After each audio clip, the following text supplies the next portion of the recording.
roete geflid is hiervoor. Die roete is onder water, so hulle gaan nou vir my die hek oopsluit om 'n alternatiewe roete deur die plaas te ry, sodat ek nie deur die water hoef te gaan op deur die meer nie. So ek is nou net gou op pad so.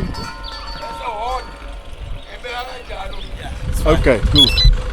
Alright, I'll follow you.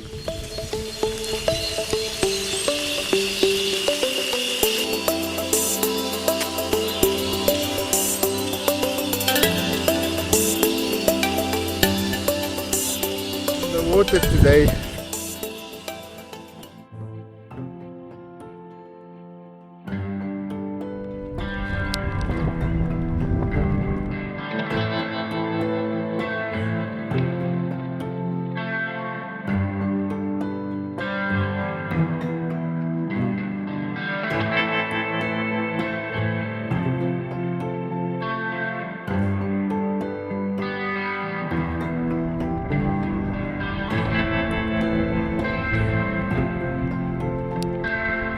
Wanneer jy so torings sien, dan weet jy is op 'n hoogtepunt.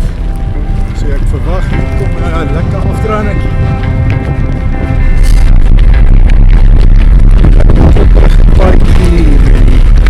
Berg af.